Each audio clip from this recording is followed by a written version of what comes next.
Hey everybody, welcome to Deep Dive. It's the place where we dive a little bit deeper into our sermons, the topics that we've been covering, and have a little further discussion, talking about some of the things that might hit the cutting room floor. As always, we'd love for you to share, like, comment, pass this on to your friends, family, coworkers, anybody you think might like to join in the conversation. Leave us a comment or question, and we'd love to engage with those. Today, I get to join in a conversation with my good friend Lisa Peters, part of our pastoral team here, on the message she talked about, looking at Jesus, who he is, what he was about, why it's important to who we are and what we do as we follow after God. So, tune in now for our conversation. Well, welcome to the conversation, a chance to engage with Lisa around all these things about Jesus, which feels like a really significant, huge topic that we're not going to get all in 20 minutes or in what you preached on this past Sunday. So, we're going to touch on a few things. So one of the things that you entered into with your sermon was talking about this idea about the exclusivity of Jesus. And lots of people have struggles with that, right? They have a desire to think that all people can be welcomed. And there's a tension because there is this exclusive claim. But Jesus' posture is often about inclusivity for all people in all places. So talk with us a little bit, share some of your thoughts as you think about those kind of two, almost dichotomies, but two different ideas that are really significant to understanding Jesus' heart and posture and invitation. Yeah. So how do you engage with that challenge of exclusivity, but also understanding some of this inclusive nature that God has? Yeah, so for me, I think about it from multiple layers almost of the same conversation. So all people are invited to Jesus. All people, no exceptions, no exclusions. But here's one layer. Not all roads lead to Jesus. So that's part of the exclusivity, right? Yeah. Everyone is invited to come, but we don't get to pick our way to get to restoration with God. Jesus lays out that roadmap for us. So that's part of the exclusivity. And then another layer for me is all people are invited to Jesus. But that invitation is to come as we are and then submit to his work of formation in our lives. So he doesn't invite us to stay as we are. He wants to form us to be more like him. And so for each one of us, that's going to mean different things because we all have different areas of growth needed, different areas where we need to die to ourselves. So it is this completely inclusive invitation from Jesus. Everybody is welcome, no exceptions. But we need to come to him through the roadmap he's laid out, in the sense of he is the one who restores us in relationship with the Father. It's not that all roads or all religions lead to God.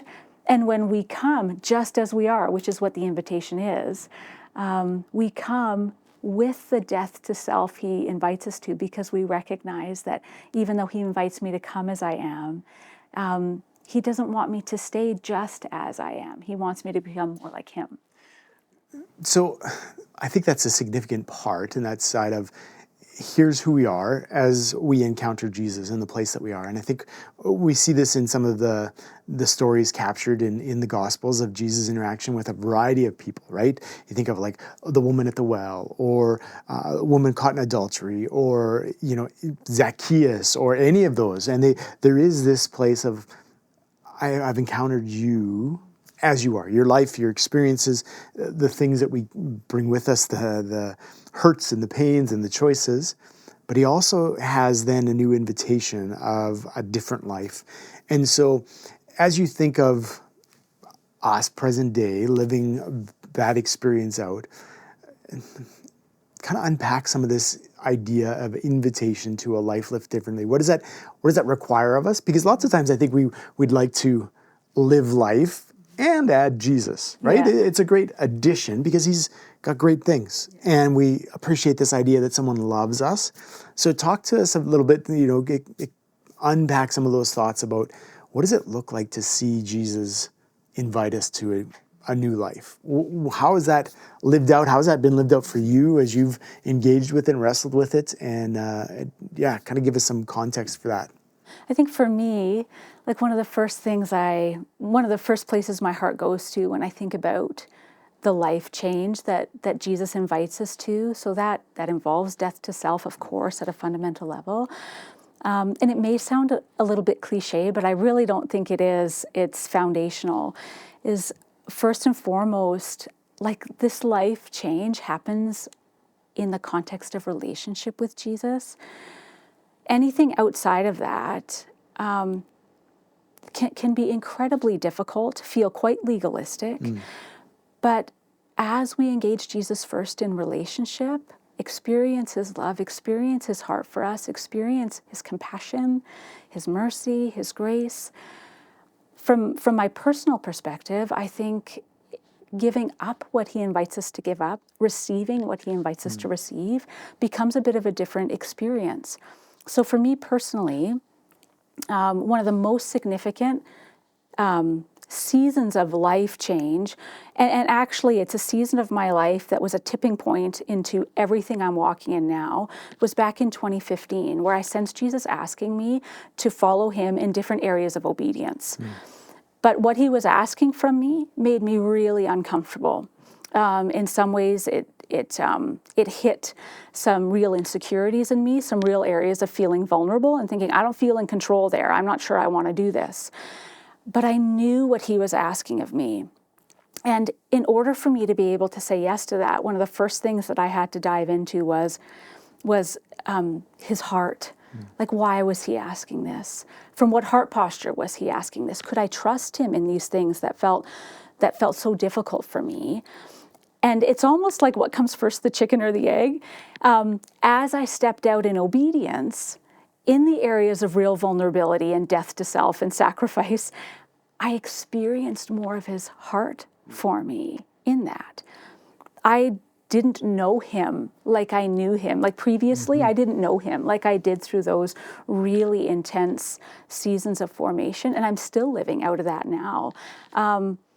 The obedience actually opened up for me an experience of Jesus and his heart for me in real relationship that I had never known up till that point in my life. So when he invites us to that experience of transformation and death to self and surrender, he does so from the vantage point of it being about relationship with us. It's not like, as I said on Sunday, it's not a legalistic, religious legalistic pursuit at all. He knows us. He loves us. He knows what's best for us. And that's what he's actually inviting us to. And we may have an idea, this is another layer of it. We may have an idea of, okay, I look at my life and I can do a bit of a superficial inventory and say, okay, I can assume this has to go, or that has to go. Jesus might want to bring his image more to bear in this area of my life. But sometimes he brings up things that aren't even on our radar, or things that are on our radar and we're hoping he won't want to go there. But one thing I've learned is he's patient.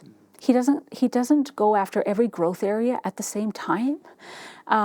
He knows what we can handle. He knows what his priorities are, and we can trust him in that. The journey of death to self is sort of like, it is a moment of surrender where we say, I intend wholeheartedly to follow you, Lord, but it's also a process and a journey where he puts his loving priority on one thing and then another as we grow in relationship with him.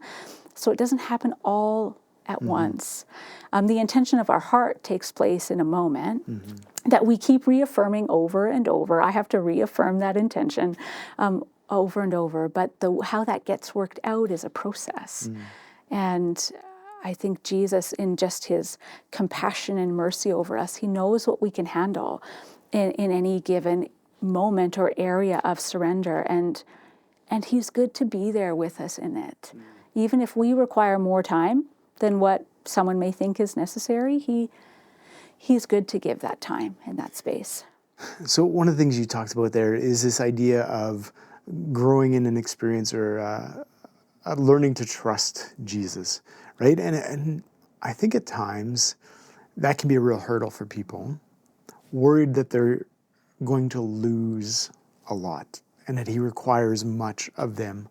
So even in your own experience, or as you've kind of led over your lifetime, what does it look like to know Jesus as trustworthy And how have you, what is it required of you to live out of that? Because it requires like a faith, obedience, vulnerability, like all those things. So talk a little bit about how would you describe Jesus' trustworthiness, or like the characteristic of that?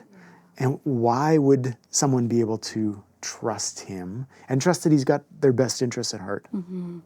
Yeah, it's interesting to put such practical and tangible questions to something oftentimes that feels a bit intangible, right?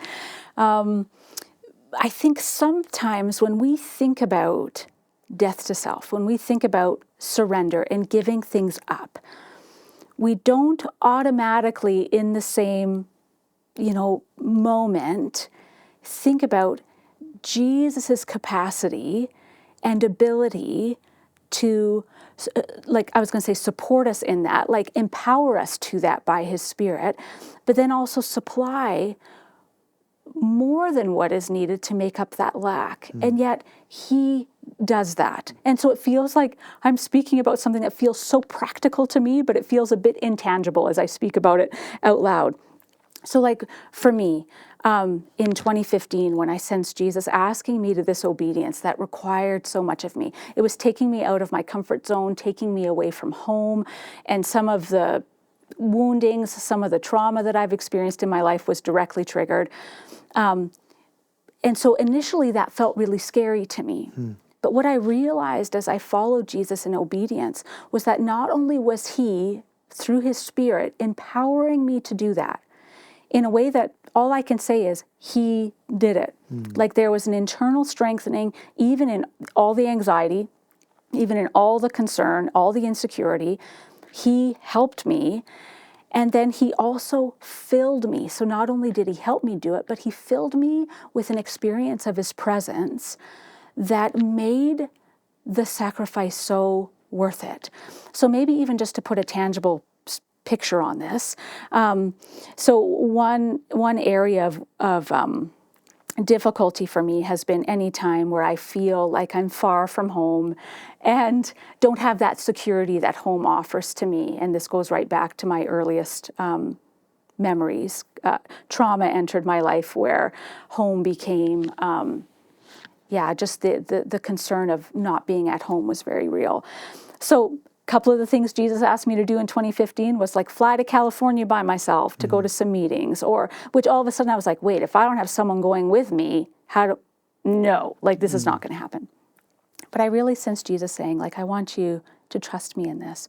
And so I left home, very practical and tangible thing. All of my wound triggers are going off like crazy. And I can't even explain how it happened, but like Jesus was very present with me to say, I will empower you to this and also fill you with my presence, an experience of me with you, so that you'll actually be able to obey me in something that feels really difficult.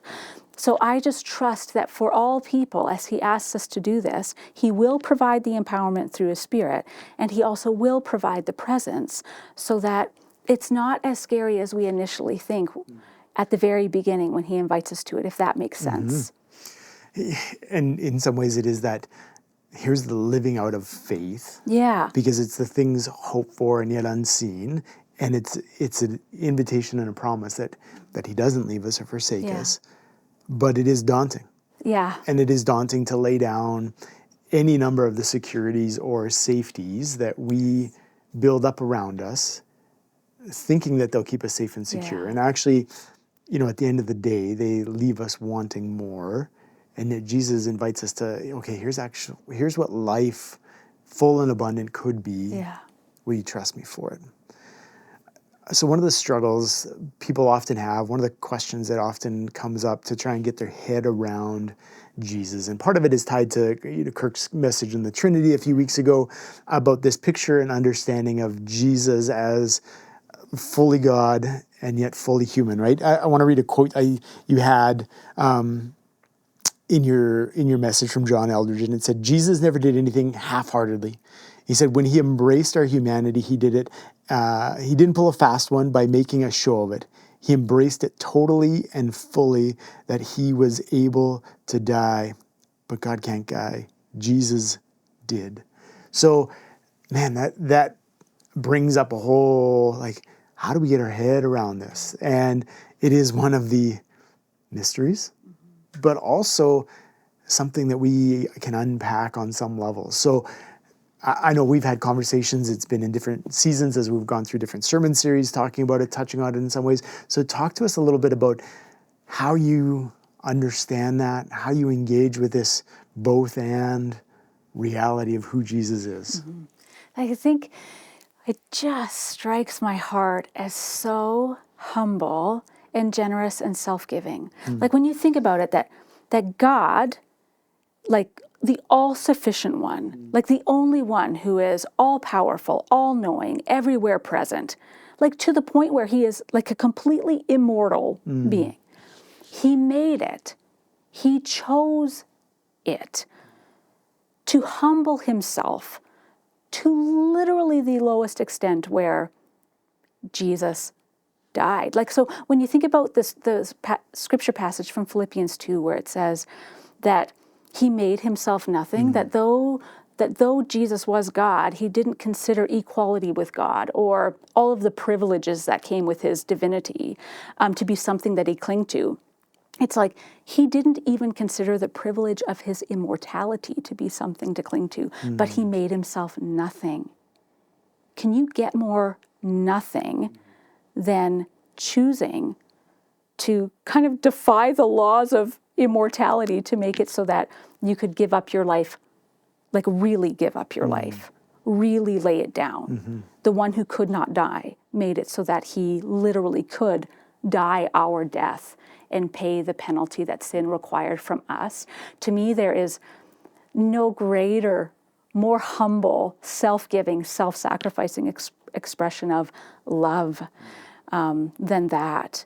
And it is this beautiful mystery of the all-powerful one, like putting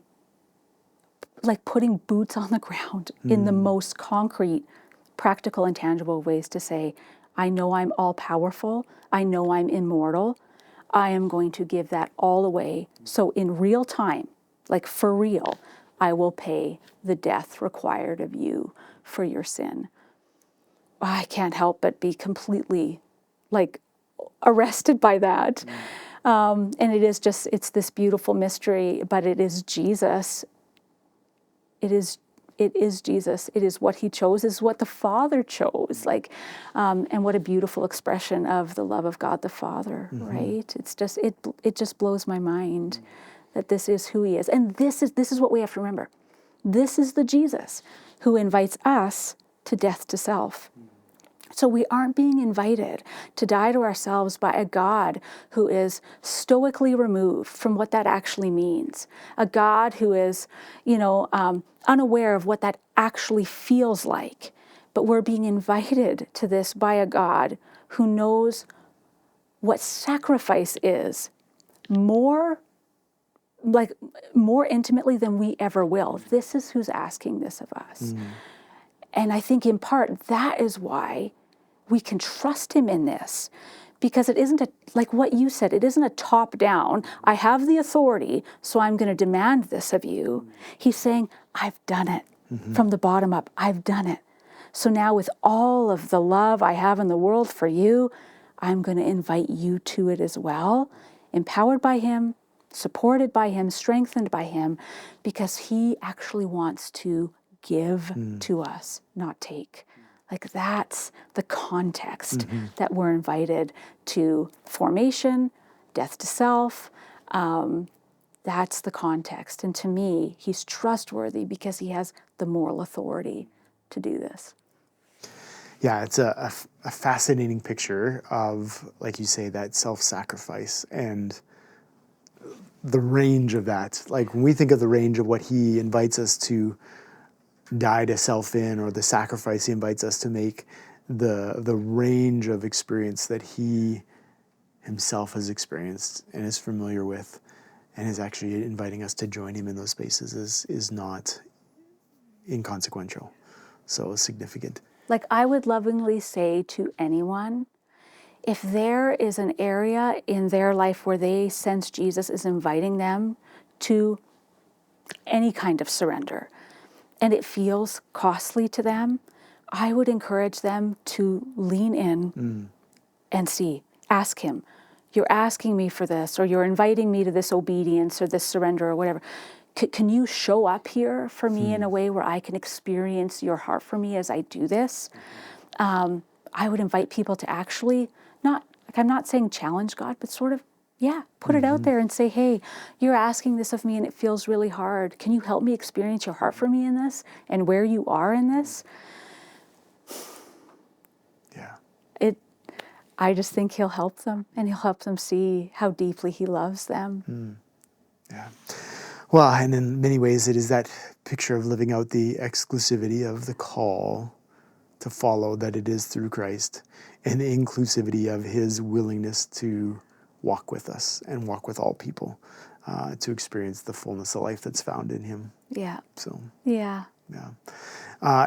As we wrap up our time, any big thoughts that you wish you could have added into your message, captured in your message, that you're like, oh man, this would have been, if I had more time and more space, this is what I would engage with, talk on? I mean, if I had more time and more space, all I would want to give it to is sharing as many stories as I could about how beautiful Jesus is and how worth it is to trust him, how worth it is to surrender to him. In my own life, I have so many stories of experiencing in real time how much the gift of his presence is restorative. And I've heard so many stories from other people who have, in some ways, it feels like you're risking big, right? You're walking in obedience, you're surrendering, it's requiring something of you. But like just him, who he is, how his presence restores, how his presence affirms identity and meets longings. I would never stop talking about that. So in part, when you're writing a message, you're talking about biblical foundation, and that's all super important. This is what the Bible says. We unpack what it means, and I love doing that. But if I had more time, I just want to share as many stories as I could about how beautiful Jesus is when we actually trust him, and how it may look to us on the surface that there's all of this sacrificed. And especially if we're on the outside looking in at someone's life, wow, that's a lot to surrender and sacrifice. But what we don't immediately see and recognize is his restorative presence in the middle of it. And when I said on Sunday, like, he truly eclipses everything, he does. He does. He is more. He is more than what we could ever ask or imagine in that. Not only just what does he give, but I'm just saying he himself is more. And we experience that as we trust, as we lean in, as we surrender. I would have wanted to talk about that a whole lot more. Fantastic. Yeah. Well, thanks for the time, Lisa. Thank you. Thanks for taking time to join us today on another episode of Deep Dive as we dig into these topics and sermons. As always, I would love for you to like, subscribe, comment, follow along. You got more questions, we'd love to hear them. But thanks for taking time and space to follow us today.